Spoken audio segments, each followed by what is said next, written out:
Hotel Wi-Fi.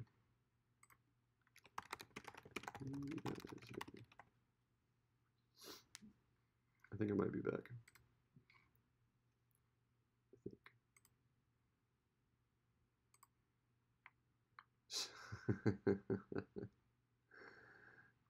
Sorry about that, guys. So, hotel Wi-Fi. It's a lovely thing.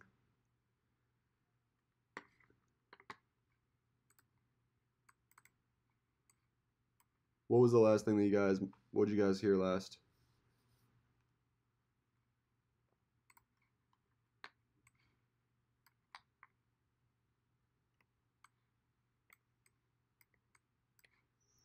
I think we need some new access points in this place, huh?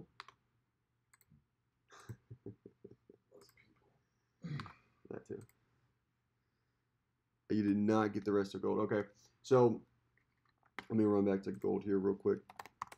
So basically, the end game here with gold is that we've got some nice volatility setting up here.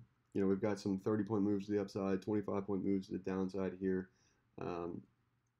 and I just want to watch it for today and see what's going to be happening here with whatever Draghi is speaking or saying, or how that maybe impacts the movement in gold, if it impacts the Euro USD or not. And then from there, look to take that information into next week and just kind of watch and see how it's trading throughout the day. Not necessarily because I do want to trade it. Again, it is a Friday. I'm not trying to get in trouble on a Friday, especially being out of town. Obviously on hotel Wi-Fi, as you guys can see from the connectivity issues sometimes there.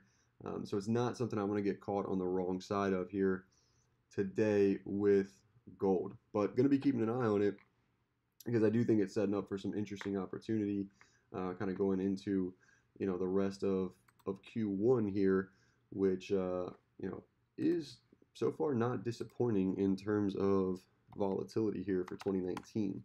So I'm going to keep that one on the radar today, but most likely not going to be trading it. And as we move over here into crude oil, this thing,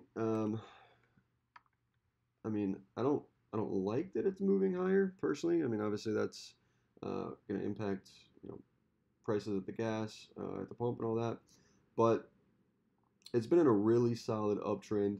You know, we had a couple shakeouts here along the way that looked like, you know, we weren't quite going to get it. I remember this day back in here, we had the push through the lows right into a level, rallied up nicely, came back down, broke this by just a few ticks there. You can see that low was 52.31. This low here, 52.28. So 3 ticks there in crude oil. These numbers at the time were just a little bit different because of the rollover there. And we've already adjusted, obviously, for the new rollover here. Currently trading on the J contract there for crude oil. But all in all, for crude oil today, if we can get a pullback to 57.52s here, we're currently 57.75, so about a 25-cent pullback there. If we can get that move back into 57.52s, and there's nothing crazy happening or coming out with whatever Draghi is speaking, and it's not really impacting the Euro USD and things like that, then I would be interested in stepping into a Nadex position from that point. Again, with all of the things I mentioned on being on this computer and hotel Wi-Fi and all that stuff, I'm not going to be looking to actively day trade the crude oil futures here, but I do think that is one of the better opportunities here in Nadex for today is with crude oil above this 57.52 level, as long as we can hold that on a pullback. So that's what I'm watching here so far for the morning. NASDAQ, gold, and crude oil. Again, NASDAQ needs above that 70.61 quarter level we were looking for there. Gold, just going to be watching that and kind of seeing how it trades today. And then crude oil here on any type of pullback to 57.52s that hold. I think we can take a look at a Nadex position from that. So Lou, good question. I have not traded a touch bracket just yet. Like I said, you know, my time has been kind of limited here over the past few weeks in the mornings. So I actually haven't ventured into the touch brackets. I mean, I've taken a look at them. I haven't actually placed a trade in one yet. So for me, that's just going to be kind of a standard binary in crude oil, and maybe a spread if they line up. I have not looked at the spreads yet this morning in crude oil, just because we're above that level at the moment. But most likely, you're just going to look at a straight binary for crude oil there for end of day. So, and we've got the same type of setup here in the Nasdaq. You know, if you're looking for a Nadex trade there in the Nasdaq, you could do the same thing that I'm talking about there with crude oil in the Nasdaq, just using the 70-61 quarter level for your kind of anchor, if you will, in terms of the Nadex strikes. So a couple points above or a couple points below is where a strike in Nadex is going to be. You know, and again, as long as we hold that for the day, then I think that'll be a good small risk Nadex binary to trade. You know, if you give, let's just say, about 13 points here in the Nasdaq, so 70-61 quarter to 70-48 75s, right? If you use that as your out, that's yesterday's opening print, just using an arbitrary number here, right? Then you'll lose a little bit there on the binary contract, but not as much as you would if you were trading obviously the futures and you lost 13 points on the futures. You know, that's $260 there. Oh, perfect, Lou. Then happy to help.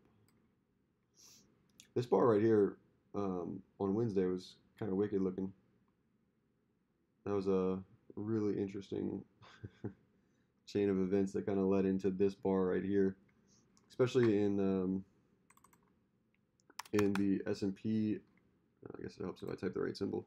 Especially in the S&Ps and in the Dow, you can see this bar was kind of crazy where we ended up putting in new highs on the day, ended up selling off, putting in new lows, and then recovering that and kind of pushing back towards highs. So that happened in the S&P and in the Dow here. You can see Dow ends up getting new highs on the day, comes down, gets new lows on the day, a low of 837, prior lows there, 846, so broke about 9 points, and then ends up rallying back above this, above this bar there. So that was a really interesting looking bar. I can't say that I've seen one of those. You know, obviously outside of an open, the bar on the open setting a high or low for the day, but an intraday bar that sets the high or the low, and both at the same time is actually kind of interesting. So,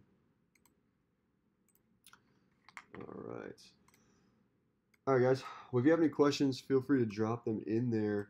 If not, I'm going to go ahead and wrap up this morning's trade plan. And I do have to run here, so I'm not going to be able to stream the morning power hour with you guys, but I will keep an eye on the chat and keep an eye on the markets and text in here as I see things moving and shaking, and if there's any opportunities that we can take advantage of from that. So I'll just be typing and texting into the chat today,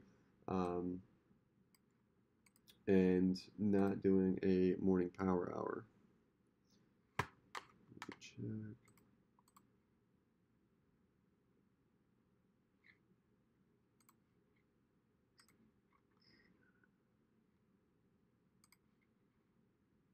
I lose connection. Oh, okay, we're good. Awesome. All right, guys. Thanks for jumping on. And let me make sure I check the other chat. Yeah. Okay, perfect. Yeah, absolutely. I'm going to be back. I think I end up getting back next Thursday.